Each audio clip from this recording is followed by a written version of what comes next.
मेरा सवाल आपसे ये है कि आप लोगों ने काम किया, आप लोग अपनी योजनाओं को लेके आप लोग जनता के बीच भी गए, लेकिन ज्यादातर मंत्री जो आपके वरिष्ठ मंत्री वो चुनाव हार गए। PCC चीफ आप एक मिनट भाई साहब, वो चुनाव हार गए।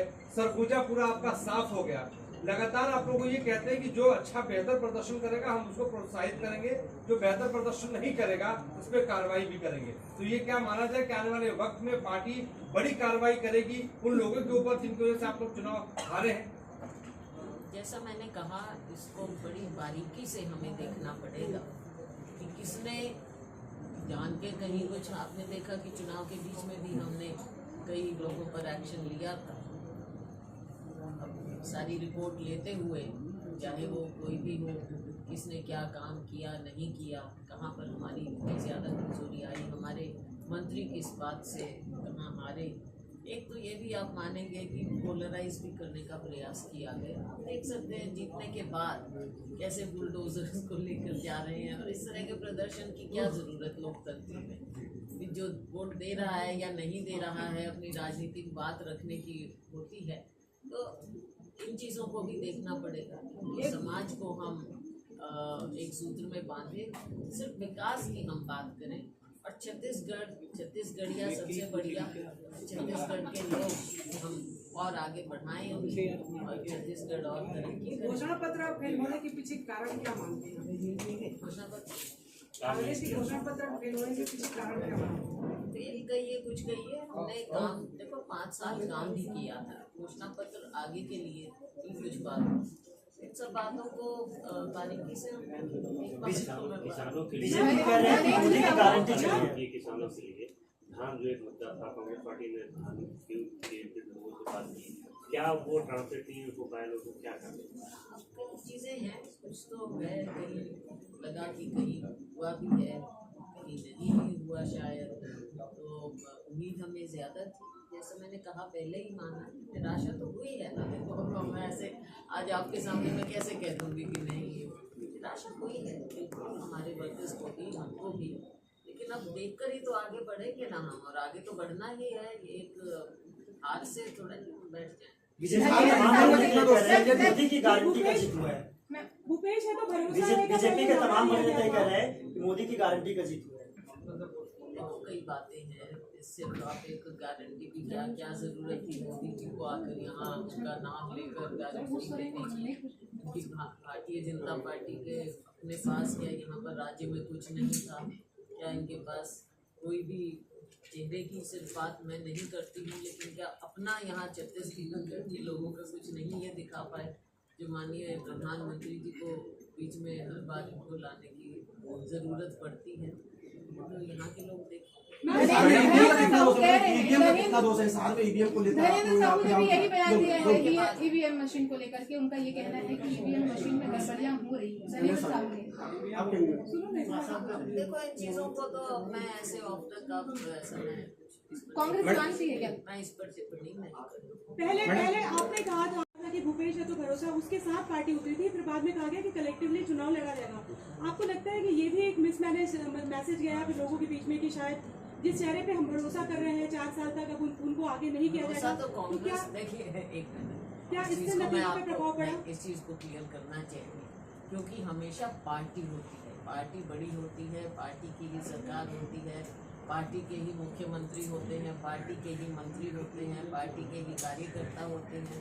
तो जब चुनाव में हम जाते हैं तो सभी लोगों का, मैंने ये आपको चुनाव के दौरान भी कहा था कि सबका अपना अपना प्रभाव होता है, तो सबके प्रभाव को हम चुनाव में इस्तेमाल करते हैं। 5 साल हमारी सरकार रही, हमारे मुख्यमंत्री रहे, और मुख्यमंत्री जी बघेल जी ने काम किया, उनके नेतृत्व में सरकार ने काम किया। लेकिन जब हम चुनाव में गए तो सबको हमने साथ लेकर चलना था। जब तक सबको साथ नहीं लेकर चलते आप, पार्टी का तो यही है ना कि पार्टी का तो सभी को जगह मान सम्मान मिलता है और मिलना चाहिए, लेकिन सबको साथ लेकर नहीं चल पाया। आप ऐसा लगता नहीं कि इस समय देखने को मिला कि भूपेश बघेल अकेले चुनाव लड़े, उनको ना तो मंत्रियों का सहयोग मिल पा रहा था, ना तो वरिष्ठ नेताओं का, ना तो केंद्रीय नेतृत्व का, अकेले। इस वजह से पिछली बार ऐसा आरोप बीजेपी के आरोप, बीजेपी के लोग, अब बीजेपी के हमारे ऊपर क्या? नहीं मैडम, चुनाव की बातें जो है वो लगातार सामने आ रही थी, तो क्या कांग्रेस इसे मैनेजमेंट नहीं कर पाई? ऐसा है मैडम, इस तरह का दुष्प्रचार बीजेपी करती है। अब वो हमारी पार्टी के बारे में दुष्प्रचार करे, इसका कोई मायने नहीं। आपने कहा 5 साल हर वर्गों के लिए आपने काम किया, आखिर 5 साल काम करने के बाद 15 साल की जो सरकार थी उसे फिर से मौका दिया, आप लोगों को मौका नहीं मिला। बिल्कुल आपने ठीक बात कही, और ये किसी को नहीं लगता था, ना मीडिया में किसी को लगता था, नेशनल मीडिया में, ना छत्तीसगढ़ की मीडिया में, कि यहाँ पर कांग्रेस की सरकार नहीं बनेगी या भारतीय जनता पार्टी की सरकार बनेगी, किसी को नहीं लगता। तो हम इसके बारे में समीक्षा ज़रूर करेंगे, और आपने जो कहा कि कहाँ क्या कमी रही, उसको हम बड़ी गहराई से उस पर विचार करेंगे। मैडम, ये सरगुजा संभाग में जो सीटें हैं वो कांग्रेस ने पूरी तरीके से हारी है, और एक्स डिप्टी सीएम जो हैं वो भी हार चुके हैं, तो क्या लगता है ये काफ़ी इफेक्ट किया है इस हार में सरगुजा संभाग? कई जगह हैं, लेकिन इसके विपरीत आप देखिए कि कुछ जगह हम बहुत ही बढ़िया ढंग से भी जीते हैं, वहाँ के मार्जिन आप देखिए। तो ये सारी बातें देखने वाली हैं कि क्या कारण है कि कहीं तो आप 20,000 से हार रहे हैं और कहीं एक ही लाइन में आप सारी सीटें बहुत बढ़िया प्रचंड बहुमत से जीत रहे हैं। इन सब चीज़ों को हमें देखना पड़ेगा कि कहाँ पर हार हुई तो क्यों हुई, कहाँ पर इतना ज़्यादा हार हुई तो क्यों हुई, कहाँ पर हम इतने ज़्यादा अच्छी तरह से जीते हैं तो उसको हम देखें कि यहाँ पर क्या चला और कहाँ पर हमको संदेश नहीं पहुँचा पाए। इस चीज़ पर आप लोग भी विश्लेषण करते रहेंगे, मीडिया वाले लोग, लेकिन एज पॉलिटिकल पार्टी हमको इन सब बातों को देखना होगा। हाँ, ठीक। रोल है सभी का। जनादेश एक मिला है, कैसे आज देखते हैं? नतीजे आए, 4 राज्यों के नतीजे आए, छत्तीसगढ़ का हमारा चुनाव हुआ, जो जनादेश मिला है उसका हम सम्मान करते हैं। लोकतंत्र में हमारा अटूट विश्वास है। 5 साल पहले हमारी सरकार बनी और 5 साल से हमारी सरकार ने पूरी निष्ठा से छत्तीसगढ़ के लोगों की सेवा की, हर वर्ग के लिए, चाहे हमारे ट्राइबल बहन भाई हो, चाहे अनुसूचित जाति हो, किसान, मजदूर, महिलाएं, स्वयं समूह, युवाओं के लिए, हर तरह से, हर तरफ हमारा प्रयास रहा कि छत्तीसगढ़ के विकास में सबको हिस्सा मिले। कहीं ना कहीं हम अपना ये संदेश जनता तक पूरी तरह से नहीं पहुंचा पाए। नतीजों से यही लगता है,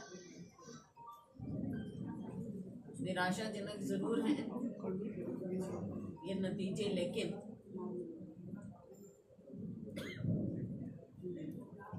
कांग्रेस पार्टी कभी हताश नहीं हुई। हमने चुनाव हारे भी हैं, जीते भी। हार कर फिर खड़े होना, यही बहादुर योद्धाओं का काम होता है। हमारे वर्कर बहादुर योद्धा हैं। पहले भी उन्होंने इस तरह की चुनौतियों का सामना किया और आगे भी हम राहुल जी के नेतृत्व में, खाड़गे जी के नेतृत्व में हम लोगों की, गरीबों की, वंचित वर्गों की, ज़रूरतमंद लोगों की लड़ाई लड़ते रहेंगे, उनके हक की लड़ाई हम लड़ते रहेंगे। जो जीते हैं उन्हें हम बधाई देते हैं। आने वाले समय में हम उम्मीद करते हैं कि भारतीय जनता पार्टी की सरकार लोगों का पूरा ध्यान करे, लोकतंत्र में विश्वास रखे और जो काम, अच्छे कार्य हमने शुरू किए उनको वो आगे बढ़ाएंगे। जैसा मैंने कहा, लोकतंत्र में हमारा विश्वास है और एक मजबूत विपक्ष की तरह से हम काम करेंगे।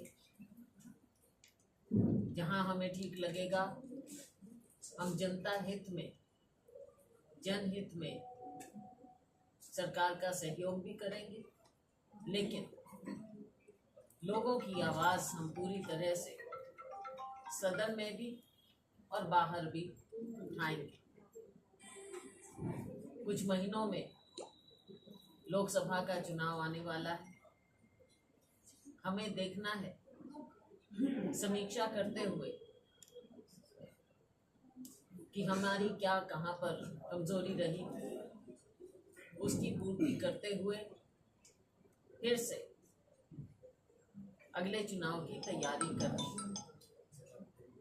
मिलजुल कर हम ये लड़ाई लड़ेंगे और जो हमारी विचारधारा की लड़ाई है, अपनी विचारधारा, देश की विचारधारा के लिए हम पूरी मजबूती से आगे बढ़ेंगे और लोकसभा चुनाव के लिए हम पूरी तैयारी करेंगे।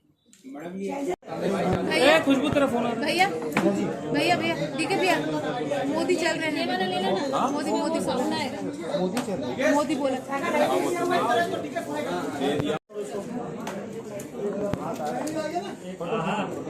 नहीं मिला है।